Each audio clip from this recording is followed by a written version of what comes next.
125 श्रीमद् भगवत गीता में ध्यान योग।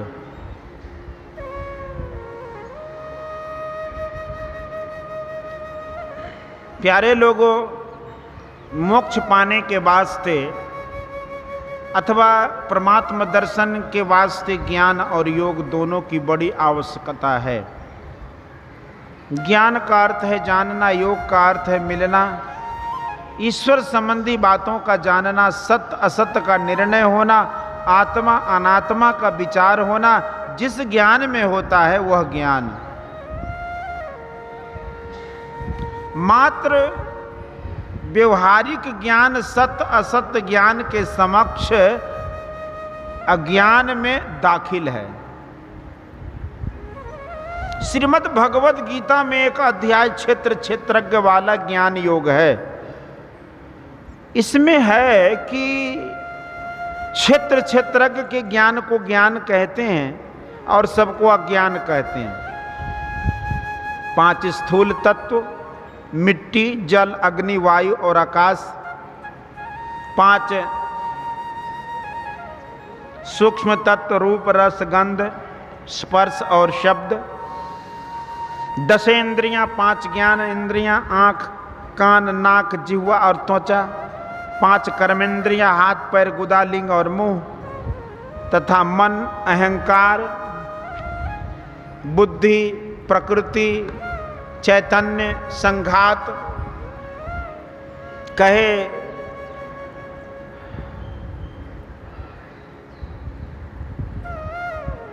गए का संगरूप, धृति, धारण करने की शक्ति, इनके विकार, इच्छा, द्वेष, सुख, दुख, इन 31 तत्वों को सविकार क्षेत्र कहते हैं। इनके अतिरिक्त जो शरीर में है उसको क्षेत्रज्ञ या आत्मा कहते हैं। महाभारत में है कि यही क्षेत्रज्ञ जब शरीर के गुणों से छूट जाता है तब परमात्मा हो जाता है। जैसे घटस्थित आकाश महदाकाश में भिन्न नहीं है, किंतु घट के फूट जाने पर वह एक महदाकाश रहता है। जैसे वह एक ही आकाश सब में है, उसी तरह एक ही परमात्मा सब में है, किंतु उस एक को पहचानना कठिन है। जैसे एक जेवर है सोने का, उस जेवर में सोना ही सोना है, जेवर का नाश होगा सोना रहेगा। उसी तरह यह संसार जेवर है, परमात्मा सोना है, संसार का नाश होगा, परमात्मा रहेगा। दार्शनिक विचार भिन्न भिन्न हैं। ऐसा क्यों? एक जगह 4 अंधे थे। उन लोगों के मन में हुआ कि हाथी देखा जाए। उनके सामने हाथी लाया गया। चारों ने हाथी के अंगों का अलग अलग स्पर्श किया। जब हाथी चला गया तब आपस में पूछने लगे कि हाथी कैसा है। जिसने हाथी के पांव छुआ था उसने कहा हाथी स्तंभ के समान मुंह होता है। जिसने कान छुआ था उसने कहा हाथी सूप के समान होता है। और जिसने सूंड छुआ था उसने कहा हाथी मूसल के समान होता है। और जिसने पेट पीठ छुए थे उसने कहा कि हाथी कोठी के समान होता है। जिस तरह उन अंधों को नयनहीनता के कारण हाथी का सही ज्ञान नहीं हुआ, उसी तरह केवल दार्शनिक विचार में यह अंधापन नहीं छूटता। कोई बड़ा दार्शनिक है किंतु उसकी आंख खुलती नहीं। यह आंख कैसे खुलेगी? योग के द्वारा। योग के द्वारा जो परमात्मा से जाकर मिलता है वही ठीक ठीक जानता है। इसलिए योग और ज्ञान दोनों की बड़ी आवश्यकता है। यह योग हमारे देश में जितने अधिक दिनों से आ रहा है उतने पुराने और किसी देश में नहीं है। दार्शनिक विचार दूसरे दूसरे देश में भी थे, किंतु योग से सहित दर्शन हमारे देश में भी था और है। हाल ही में हमारे देश में एक अंग्रेज पाल ब्रंटन नाम के आए थे योग की खोज में। दक्षिण भारत के मदुरै में श्री महर्षि रमन से बहुत संतुष्ट होकर वे अपने देश गए। लोग योग से डरते हैं, किंतु योग का अर्थ जोड़ना है। योग दर्शन पढ़ने वाले कहते हैं कि चित्त वृत्ति निरोध को योग कहते हैं। यह भी ठीक ही है। हमारे देश में हठ योग विशेष प्रसिद्ध है। यह इसलिए कि इस क्रिया के द्वारा शरीर की पूरी सफाई हो जाती है, जिससे राजयोग क्रिया करने में सुलभता होती है। हठ योग राजयोग की क्रिया करने के योग बनाने के लिए किया जाता है, न कि यह हठ योग योग है। इसमें ठीक ठीक रीति से किया जाए तब तो ठीक है, यदि अविधि हुई तो बड़ी गड़बड़ी होती है। एक योगी थे, वे लंबे दतवन अपने मुंह से धीरे धीरे गले के नीचे उतारते थे, फिर उसे निकाल लेते थे। यह क्रिया वे प्रायः प्रतिदिन किया करते थे। एक दिन ऐसा हुआ कि दतवन असावधानी के कारण उसके पेट में चला गया। उसके चलते दतवन मुंह से निकल नहीं सका, परिणाम स्वरूप उनका प्राणांत हो गया। हठ योग में किसी का मस्तिष्क खराब हो जाता है। इससे लोग समझते हैं कि योग बड़ा कठिन है।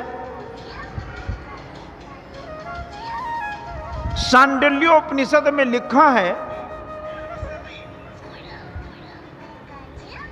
यथा सिंहो गजो व्याघ्रो भवेत वश्या शनैः शनैः तथैव सेवितो वायुर अन्यथा हन्ति साधकम।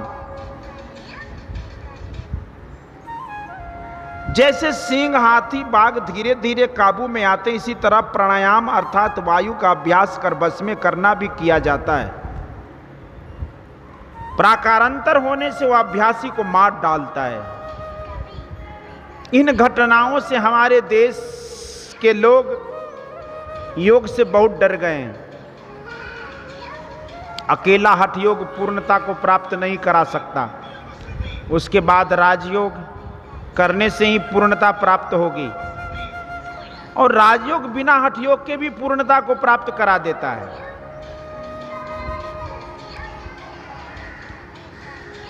श्रीमद् भगवत गीता में भगवान श्री कृष्ण ने अर्जुन से कहा,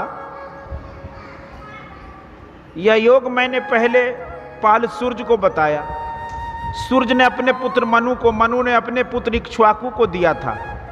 इस भांति राजर्षियों की परंपरा में यह उपदेश बहुत काल तक चलता रहा। दीर्घ काल की प्रबलता से इस योग का लोप हो गया, जिसे भगवान श्री कृष्ण ने अर्जुन को सुनाकर प्रकट किया। गीता में ध्यान योग का एक अध्याय खास करके है। प्राणायाम के विषय में चर्चा तो है, किंतु एक भी अध्याय प्राणायाम योग का नहीं है। ध्यान योग के लिए तो कहा गया कि ऐसी जगह पर बैठो, ऐसी आसनी रखो, इस ढंग से बैठो, किंतु प्राणायाम के लिए ये सब कुछ नहीं बतलाए गए। इससे साफ मालूम होता है कि भगवान ने ध्यान योग की ओर विशेष ध्यान दिया है। मन को पवित्र रखो और मन को साधना में लगाए रहो। इस प्रकार निरंतर अभ्यास करते रहने से ध्यान योग सिद्ध होगा।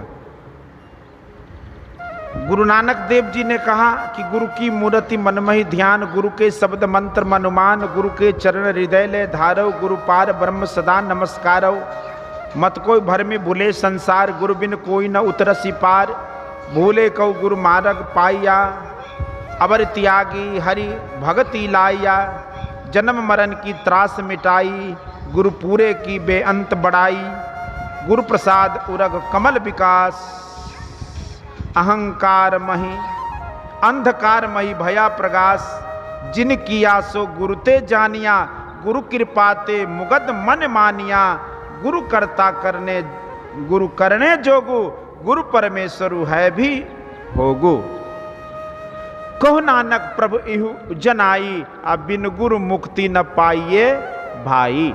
संत कबीर साहब ने कहा कि मूल ध्यान गुरु रूप है, मूल पूजा गुरु पांव, मूल नाम गुरु वचन है, मूल सत्य सत्य भाव।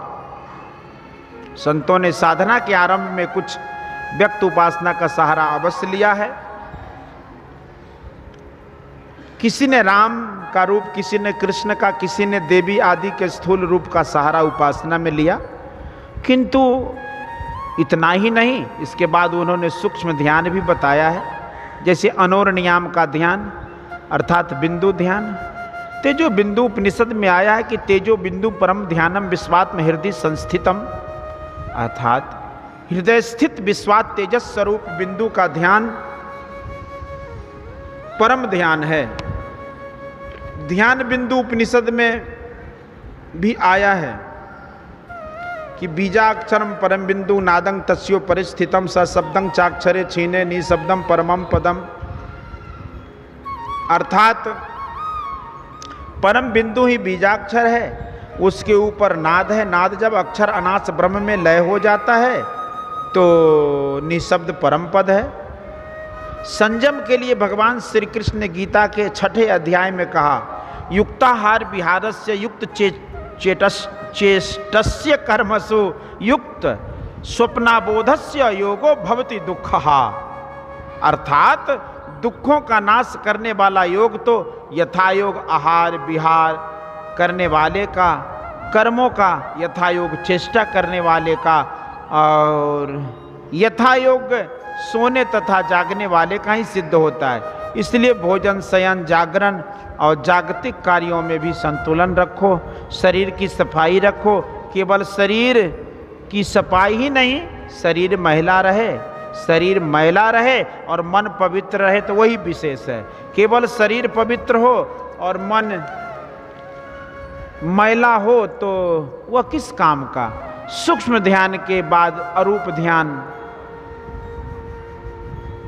नाद है, इसी को कहा कि बाजत नाम नौबती आज हुए सावधान, सुचित शीतल सुनहु गैब आवाज, सुख कंद अनहद नाद सुनि दुख दुरित कर्म भ्रम भाज, सतलोक बरसो पानी धुनि निर्वाण यही मन बाज, तोहं चेत चित्त दय प्रेम मगन आनंद आरती साज, घर राम आए जान भैनी सनात बहुरा राज, जग जीवन सतगुरु कृपा पूरन सुफल भेजन काज, धनी भाग दूलन दास तेरे भक्ति तिलक विराज।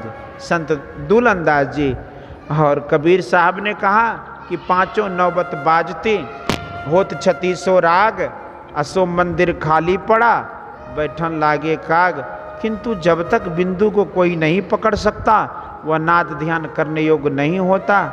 संत पलटू साहब ने कहा कि बिंदु में तह नाद बोले रैन दिवस सुहावनम, इसकी युक्ति गुरु से जानकर त्रैकाल संध्या करो। इसके लिए घर बार छोड़ने की क्या जरूरत, कोई जरूरत नहीं।